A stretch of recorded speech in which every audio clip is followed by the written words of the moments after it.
ಇದನ್ನ ನೀವು ಮನ್ಯಾಗಿರೋ ಹೆರ್ಜು ಮನೆಯಿಂದನೂ ತಯಾರಿಸ್ಬೋದು. ನಮಸ್ಕಾರ ರೀ, ಶ್ರಾವಣಿ ಅಡುಗೆ ಮನೆ ಒಳಗೆ ಸ್ವಾಗತ. ನಾನು ರಶ್ಮಿ.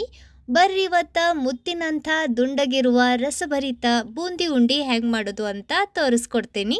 ಇದನ್ನು ತಯಾರಿಸೋದು ಭಾಳ ಈಸಿ ಐತಿ. ನಾನು ವಿಡಿಯೋದಾಗ ತಿಳಿಸಿರೋ ಟಿಪ್ಸ್ ಮತ್ತು ಟ್ರಿಕ್ಸ್ ಫಾಲೋ ಮಾಡಿದ್ರೆ ನೀವು ತಯಾರಿಸಿರೋ ಉಂಡಿನೂ ಹಿಂಗೆ ಬರ್ತವೆ. ಜಾಸ್ತಿ ತಡ ಮಾಡೋದು ಬೇಡ. ಈ ರುಚಿಯಾಗಿರೋ ಅಂಥ ಬೂಂದಿ ಉಂಡಿ ಹೆಂಗೆ ಮಾಡೋದು ಅಂತ ತೋರಿಸ್ಕೊಡ್ತೀನಿ ಬರ್ರಿ. ಇದನ್ನ ತಯಾರ್ಸಕ್ಕೆ ನಮ್ಗೆ ಇಲ್ಲಿ ಪುಟಾಣಿ ಹಿಟ್ಟು ಬೇಕಾಕತಿ. ಇದಕ್ಕೆ ಕೆಲವರು ಹಸಿ ಬ್ಯಾಳಿ ಹಿಟ್ಟನು ಅಂತಾರ. ನಾವು ಬಜ್ಜಿ ಅದು ಮಾಡಕ್ಕೆ ಯೂಸ್ ಮಾಡ್ತೀವಿ ನೋಡ್ರಿ, ಅದ ಹಿಟ್ಟಿದು. ನಾನು ಇದನ್ನ 2 ಕಪ್ನಷ್ಟು ತೊಗೊಂಡೇನಿ. ಗ್ರಾಮ್ನ್ಯಾಗ ನೋಡಿದ್ರೆ ಇದು 250 ಗ್ರಾಮ್ ಅಂದ್ರೆ ಪಾವು ಕೆಜಿ ಅಷ್ಟು ಐತಿ. ನಾವು ಎಷ್ಟು ಹಿಟ್ಟು ತೊಗೊಂಡಿರ್ತೀವಿ ನೋಡ್ರಿ ಅಷ್ಟ ಸಕ್ರಿನೂ ಬೇಕಾಕತಿ. ನಾವಿಲ್ಲಿ ಪಾವು ಕೆಜಿ ಅಷ್ಟು ಹಿಟ್ಟು ತೊಗೊಂಡೇವಿ, ಪಾವು ಕೆಜಿ ಅಷ್ಟ ಸಕ್ರೆ ಬೇಕಾಕತಿ. ಈಗ ಬೂಂದಿ ಮಾಡಾಕ ಹಿಟ್ಟು ಕಲಿಸ್ಕೊಂಡು ತಗೊಳ್ಳೋಣ. ನಾವು ತೊಗೊಂಡಿರೋ ಎಲ್ಲ ಹಿಟ್ಟು ಒಂದು ದೊಡ್ಡ ಬೌಲ್ನಾಗ ತೊಗೊಂಡು ಇದ್ರಾಗ ಸ್ವಲ್ಪ ನೀರು ಹಾಕ್ತಾ ಇದನ್ನ ಕಲಿಸ್ಕೊಂಡು ತಗೊಳ್ಳೋಣ. ಮುಂಚೆ ಹಿಟ್ಟು ಸಾನಿಸ್ಕೊಂಡ ತಗೋರಿ. ನೋಡ್ರಿ ಇಲ್ಲಿ ನಾನು 1 ಕಪ್ ತೊಗೊಂಡೇನಿ. ಇದ ಕಪ್ನಿಂದ ನಾನು ಹಿಟ್ಟು ಮತ್ತು ಸಕ್ರೆ ಎರಡೂ ಅಳತೆ ಮಾಡಿದ್ದೆ. ಈ ಕಪ್ನಿಂದ 1 ಕಪ್ನಷ್ಟು ನೀರು ತೊಗೊಂಡು ಇದ್ರಾಗಿನ ಸ್ವಲ್ಪ ನೀರು ಹಾಕ್ತಾ ನಾನು ಇದನ್ನ ಕಲಿಸ್ಕೊಂಡು ತಗೊಳಕತ್ತೀನಿ. ಲಾಸ್ಟಿಗೆ ನಿಮ್ಗೆ ಹೇಳ್ತೀನಿ ನಮ್ಗೆ ಟೋಟಲ್ ಆಗಿ ಎಷ್ಟು ನೀರು ಬೇಕಾತು ಅಂತ. ನೋಡ್ರಿ ಈ ರೀತಿ ಸ್ವಲ್ಪ ನೀರು ಹಾಕ್ತಾನೆ ಇದನ್ನು ಕಲಿಸ್ರಿ. ನಾನಿಲ್ಲಿ ನಾವು ತೊಗೊಂಡಿರೋ ಪೂರ್ತಿ 1 ಕಪ್ನಷ್ಟು ನೀರು ಹಾಕೀನಿ. ಈ ರೀತಿ ಇದನ್ನು ವಿಸ್ಕರ್ನಿಂದ ಚಂದಾಗ ಕಲಿಸ್ಕೊಂಡು ತಗೋರಿ. ಈಗ ಸದ್ಯ ನೋಡ್ರಿ ಇದು ಇನ್ನೂ ಗಟ್ಟಿನ ಅನ್ಸಾಕತ್ತೈತಿ. ಇನ್ನೊಂದು 1/4 ಕಪ್ನಷ್ಟು ನೀರು ತಗೊಳ್ಳೋಣ. ಇದನ್ನು ನಾವು ಸ್ವಲ್ಪ ಹಾಕ್ತಾನೆ ಕಲಿಸ್ಕೊಂಡು ತಗೊಳ್ಳೋಣ. ಒಂದೇ ಸತಿ ಜಾಸ್ತಿ ನೀರು ಹಾಕಬೇಡ್ರಿ. ಅಕಸ್ಮಾತ್ ನೀವು ಜಾಸ್ತಿ ನೀರು ಹಾಕಿ ಬ್ಯಾಟರ್ ಭಾಳ ತೆಳ್ಳಗಾದ್ರೆ ಇನ್ನೊಂದು ಸ್ವಲ್ಪ ಕಡ್ಲಿ ಹಿಟ್ಟು ಹಾಕ್ರಿ. ನೋಡ್ರಿ ಬ್ಯಾಟರ್ ಈ ರೀತಿ ಇರಬೇಕು. ಈ ರೀತಿ ಬ್ಯಾಟರ್ ಕಲ್ಸಕ್ಕೆ ನಮ್ಗೆ ಇಲ್ಲಿ 1 ಕಪ್ ಮ್ಯಾಗ 1/4 ಕಪ್ಗಿಂತ ಅರ್ಧದಷ್ಟು ನೀರು ಬೇಕಾಗೈತಿ. ನೋಡ್ರಿ ಬ್ಯಾಟರ್ ಈ ಕನ್ಸಿಸ್ಟೆನ್ಸಿ ಒಳಗೆ ಇರಬೇಕು. ತೀರಾ ಗಟ್ಟಿ ಇರಬಾರ್ದು. ಈ ರೀತಿ ಫ್ಲೋಯಿ ಅಂದ್ರೆ ನಾವು ಹಾಕಿದಾಗ ಕಂಟಿನ್ಯೂಸ್ ಆಗಿ ಬೀಳಬೇಕು. ಈ ರೀತಿ ಇದನ್ನು ತಯಾರಿಸಿದ ನಂತರ ನೀವು ಬೇಕಂದ್ರೆ ಇದನ್ನು ಹಿಂಗನು ಯೂಸ್ ಮಾಡ್ಬೋದು. ನಾನು ಇದನ್ನು 2 ಕಲರ್ ಒಳಗೆ ತಯಾರ್ಸಾಕತ್ತೀನಿ. ಸೊ ಇದ್ರಾಗಿನ ಒಂದು ಸ್ವಲ್ಪ ಬ್ಯಾಟರ್ ಏನೈತೆ ನೋಡ್ರಿ ಇನ್ನೊಂದು ಬೌಲ್ನಾಗ ತೆಗೆದು ತಗೊಳ್ಳೋಣ. ಇಲ್ಲಿ ನಾನು ಆರೆಂಜ್ ಫುಡ್ ಕಲರ್ ಒಂದು ಚಿಟಿಕೆ ಅಷ್ಟು ಹಾಕೀನಿ. ನೋಡ್ರಿ ಈ ರೀತಿ ಇದನ್ನು ಕಲಿಸ್ಕೊಂಡು ನಮ್ಮ ಆರೆಂಜ್ ಕಲರ್ ಬ್ಯಾಟರ್ ರೆಡಿ ಆಯ್ತು. ಈಗ ಇನ್ನೊಂದು ಬೌಲ್ನಾಗ ನಾನಿಲ್ಲಿ ಯೆಲ್ಲೋ ಲೆಮನ್ ಕಲರ್ ಹಾಕಾಕತ್ತೀನಿ. ನೀವು ಬೇಕಂದ್ರೆ ಇಲ್ಲಿ ಗ್ರೀನ್ ಕಲರ್ನು ಹಾಕ್ಬೋದು. ಮಾರ್ಕೆಟ್ ಒಳಗೆ ಸಿಗೋ ಬೂಂದಿ ಒಳಗೆ ಗ್ರೀನ್ ಕಲರ್ನು ಹಾಕಿರ್ತಾರ. ನೋಡ್ರಿ ಇಲ್ಲಿ ನಮ್ಮ 2 ಕಲರ್ ಬ್ಯಾಟರ್ ರೆಡಿ ಐತಿ. ಈಗ ಗ್ಯಾಸ್ ಮ್ಯಾಗ ನಾನು ಮುಂಚೆನೇ ಎಣ್ಣೆ ಬಿಸಿ ಮಾಡಕ್ಕೆ ಇಟ್ಟಿದ್ದೆ. ಬೂಂದಿ ಮಾಡಬೇಕಾದ್ರೆ ಎಣ್ಣೆ ಕಡಕ್ ಬಿಸಿ ಇರಬೇಕು. ಇವನ್ನ ಕರಿಯಾಕ ನಾನಿಲ್ಲಿ ಅಗಾರೋ ಟ್ರೈಪ್ಲೈ ಹನಿಕೋಮ್ ಕಡಾಯಿ ಯೂಸ್ ಮಾಡಾಕತ್ತೀನಿ. ನೋಡ್ರಿ ಒಂದು ಸಣ್ಣ ಬಟ್ಟಲ್ ಒಳಗೆ ಬ್ಯಾಟರ್ ತೊಗೊಂಡು ಈ ಜಾರಿ ಸೌಟ್ನ ಎಣ್ಣೆ ಮ್ಯಾಗ ಈ ರೀತಿ ಹಿಡಿದು ಎಲ್ಲ ಬ್ಯಾಟರ್ ಹಾಕಿ ಈ ರೀತಿ ಒಂದು ಸ್ವಲ್ಪ ಟ್ಯಾಪ್ ಮಾಡ್ತಾ ಇದನ್ನು ಎಣ್ಣೆ ಒಳಗೆ ಬೀಳಿಸ್ರಿ. ಗಮನ ಇರಲಿ, ಎಣ್ಣೆ ಕಡಕ್ ಬಿಸಿ ಇರಬೇಕು. ಅಂದ್ರನ ಬೂಂದಿ ಎಣ್ಣೆ ಒಳಗೆ ಬಿದ್ದ ತಕ್ಷಣ ಅದು ಫ್ರೈ ಆಗಿ ರೌಂಡ್ ಶೇಪ್ ತಗೊತೈತಿ. ಎಣ್ಣೆ ಬಿಸಿ ಇಲ್ಲ ಅಂದ್ರೆ ಅದು ತಳಕ್ಕೆ ಹೋಗಿ ಫ್ಲ್ಯಾಟ್ ಆಕತಿ. ನೋಡ್ರಿ ಈ ರೀತಿ ಎಣ್ಣೆ ಒಳಗೆ ಎಷ್ಟು ಈಸಿಯಾಗಿ ಸಾಲ್ತವು ಅಷ್ಟ ಬೂಂದಿ ಹಾಕ್ರಿ. ಗದ್ಲ ಮಾಡಕ್ಕೆ ಹೋಗ್ಬೇಡ್ರಿ, ಇಲ್ಲಾಂದ್ರೆ ಬೂಂದಿ ಒಂದಕ್ಕೊಂದು ಅಂಟ್ಕೊಂಡು ಅದಕ್ಕೆ ರೌಂಡ್ ಶೇಪ್ ಬರಂಗಿಲ್ಲ. ನೋಡ್ರಿ ಇವು ರೆಡಿ ಅದವು, ಬಾಳ್ಗಿ ತುಂಬ ಆಗ್ಯವು. ಇವು ಫ್ರೈ ಆಗಿ ಮ್ಯಾಗ ಬಬಲ್ಸ್ ಕಡಿಮೆ ಹಾಕವು ನೋಡ್ರಿ, ಆಗ ಇವನ್ನ ತೆಗಿಬೇಕು. ನೀವಿಲ್ಲಿ ಗಮನಿಸ್ತಿರ್ಬೋದು ನೋಡ್ರಿ. ಈಗ ಇವು ಫ್ರೈ ಆದ್ಮ್ಯಾಗ ಒಂದು ಸ್ವಲ್ಪ ಕಡಿಮೆ ಕ್ವಾಂಟಿಟಿ ಅನ್ಸಾಕತ್ತವು ಮತ್ತು ಇದ್ರ ಮ್ಯಾಲಿನ ಬಬಲ್ಸ್ನು ಕಡಿಮೆ ಆಗ್ಯವು. ಈ ರೀತಿ ಆದ್ಮ್ಯಾಗ ಇವನ್ನ ಎಣ್ಣೆ ಬಸ್ತು ತೆಗೆದ್ಬಿಡ್ರಿ. ನಾನು ಇವನ್ನ ಈ ರೀತಿ ಜಾಳ್ಗಿ ಒಳಗನ ತೆಗ್ಯಾಕತ್ತೀನಿ. ಅಂದ್ರೆ ಎಕ್ಸ್ಟ್ರಾ ಎಣ್ಣೆ ಏನಾರ ಇದ್ರೂ ಬಸ್ ತಗೋತಿ. ನೋಡ್ರಿ ಇಲ್ಲಿ ನೀವು ನೋಡ್ತಾ ಇರ್ಬೋದು ಆಲ್ಮೋಸ್ಟ್ ಎಲ್ಲ ಬೂಂದಿನೂ ಪರ್ಫೆಕ್ಟ್ ರೌಂಡ್ ಶೇಪ್ನ್ಯಾಗ ಬಂದವು. ಸೊ ಮಾರ್ಕೆಟ್ನಾಗ ಸಿಗೋ ಬೂಂದಿ ಝಾರ ಅಥವಾ ಬೂಂದಿ ಸಾಚನ ಬೇಕಂತಿಲ್ಲ. ಮನ್ಯಾಗಿರೋ ನಾವು ಈ ಹೆರ್ಜು ಮನೆಯಿಂದನೂ ಸಹ ಬೂಂದಿ ತಯಾರಿಸ್ಬೋದು. ಇದೇ ರೀತಿ ಉಳಿದಿರೋ ಎಲ್ಲ ಬ್ಯಾಟರ್ನಿಂದನೂ ಬೂಂದಿ ತಯಾರಿಸಿ ತಗೊಳ್ಳೋಣ.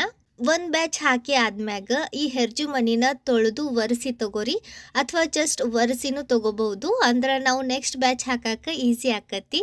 ನೋಡ್ರಿ ಇವು ಚಂದಾಗ ಬೆಂದ ಮ್ಯಾಗ ಮ್ಯಾಗಿನ್ ಬಬಲ್ಸ್ ಏನದವು ನೋಡ್ರಿ ಅವು ಪೂರ್ತಿ ಕಡಿಮೆ ಹಾಕೋ, ಆಗನ ಇವನ್ನ ತೆಗೀರಿ.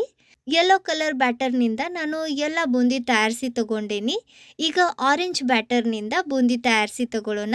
ಸ್ಟಾರ್ಟಿಂಗಲ್ಲಿ ಬ್ಯಾಟರ್ ಜಾಸ್ತಿ ಇರ್ತೈತಿ ನೋಡ್ರಿ, ಆಗ ಇದು ತಾನಾಗಲೇ ಬೀಳ್ತೈತಿ. ಆಮ್ಯಾಗ ಈ ರೀತಿ ಒಂದು ಸ್ವಲ್ಪ ಟ್ಯಾಪ್ ಮಾಡ್ತಾನೆ ಇದನ್ನು ಎಣ್ಣೆಗೆ ಬೀಳಿಸ್ರಿ. ಸೂಪರ್. ನೋಡ್ರಿ ಇಲ್ಲಿ ನಮ್ಮ ಆರೆಂಜ್ ಕಲರ್ ಬೂಂದಿನೂ ರೆಡಿ ಅದವು.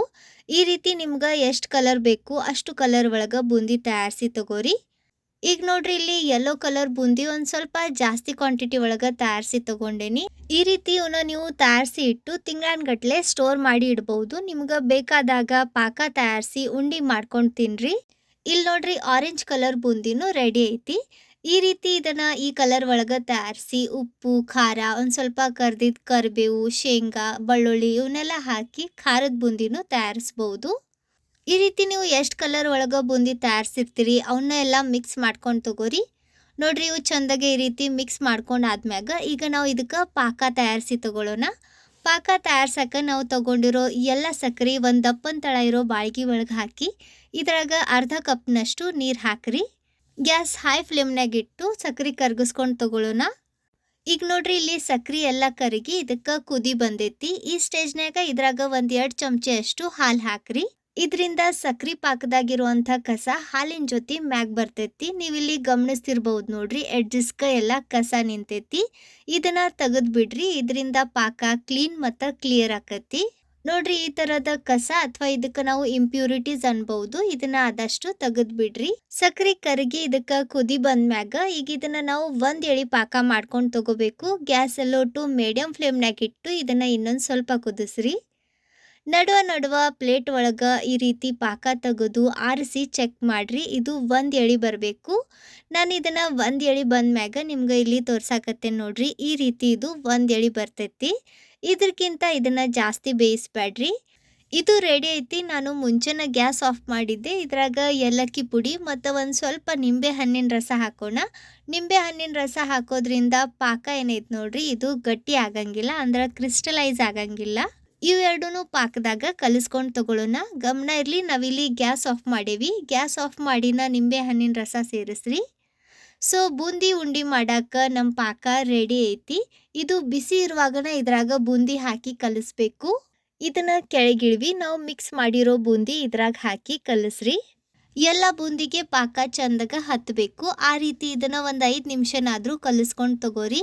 ಈ ರೀತಿ ಚಂದಾಗ ಮಿಕ್ಸ್ ಮಾಡ್ಕೊಂಡ್ ಮ್ಯಾಗ ಈಗ ಲಾಸ್ಟಿಗೆ ಇದನ್ನ ಈ ರೀತಿ ಒಂದು ಸ್ವಲ್ಪ ಪ್ರೆಸ್ ಮಾಡ್ರಿ. ಇದರಿಂದ ಎಲ್ಲ ಬೂಂದಿ ಒಳಗ ಪಾಕ ಒಳಗಿನ ತನಕ ಹೀರ್ಕೊಳಕ ಹೆಲ್ಪ್ ಆಕತಿ. ಈಗ ಇದನ್ನ ಮುಚ್ಚಿ ಮಿನಿಮಮ್ ಅರ್ಧದಿಂದ 1 ಗಂಟೆನಾದ್ರೂ ಹಿಂಗ ಬಿಡ್ರಿ. ಅಂದ್ರ ಬೂಂದಿ ಎಲ್ಲ ಪಾಕ ಹೀರ್ಕೊಂಡು ಮೆತ್ತಗಾಕ್ಕವು. ನೋಡ್ರಿ ಇಲ್ಲಿ ನಾನು 1 ಗಂಟೆ ಬಿಟ್ಟಿದ್ದೆ. ನೀವು ಇಲ್ಲಿ ಗಮನಿಸ್ತಾ ಇರಬಹುದು ಬೂಂದಿ ಎಲ್ಲ ಪಾಕ ಹೀರ್ಕೊಂಡೈತಿ. ಈಗ ಇದು ಉಂಡಿ ಕಟ್ಟಾಕ ರೆಡಿ ಐತಿ. ಇದ್ರಾಗಿನ್ ಸ್ವಲ್ಪ ಮಿಕ್ಸ್ಚರ್ ತಗೊಂಡು ನಿಮ್ಗೆ ಯಾವ ಆಕಾರದಾಗ ಬೇಕು ಆ ಆಕಾರದಾಗ ಉಂಡಿ ಕಟ್ಬಹುದು. ಒಂದ್ ಸ್ವಲ್ಪ ಜಾಸ್ತಿ ಪ್ರೆಸ್ ಮಾಡ್ತಾನೆ ಇವನ್ನ ಕಟ್ರಿ, ಅಂದ್ರೆ ಇವು ಚಂದಾಗ ಬೈಂಡ್ ಹಾಕವು. ಸೂಪರ್ ನೋಡ್ರಿ ಇದು ರೆಡಿ ಐತಿ. ನೋಡಕ್ ಎಷ್ಟ್ ಚಂದ ಕಾಣಕತ್ತೈತಿ, ಅದಕ್ಕಿಂತ ತಿನ್ನಾಕ ಅದ್ಭುತ ರುಚಿ ಇರ್ತೈತಿ. ಖಂಡಿತ ಇದನ್ನ ಒಂದ್ಸತಿ ಟ್ರೈ ಮಾಡ್ರಿ. ಇವತ್ತಿನ ಈ ಬೂಂದೆ ಉಂಡಿ ರೆಸಿಪಿ ನಿಮ್ಮೆಲ್ಲರಿಗೂ ಚಲೋ ಅನ್ಸೈತಂತ ಅನ್ಕೊಂತೀನಿ. ರೆಸಿಪಿ ಚಲೋ ಅನ್ಸಿದ್ರ ಸ್ವಲ್ಪರ ಯೂಸ್ಫುಲ್ ಅಂತ ಅನ್ಸಿದ್ರ ಲೈಕ್ ಮಾಡ್ರಿ. ವಿಡಿಯೋ ನೋಡಿದ್ದಕ್ಕೆ ಧನ್ಯವಾದ. ಭೇಟಿ ಆಗೋಣಂತ ಇದೇ ತರಹದ ಮತ್ತೊಂದು ಹೊಸ ರುಚಿಯಾಗಿರೋ ಸಿಹಿ ಇನ್ನೋವೇಟಿವ್ ರೆಸಿಪಿ ಜೊತೆಗೆ. ಅಲ್ಲಿವರೆಗೂ ನಕ್ಕೊಂತಿರ್ರಿ, ತಿನ್ಕೊಂತಿರ್ರಿ, ಖುಷಿಯಾಗಿರ್ರಿ.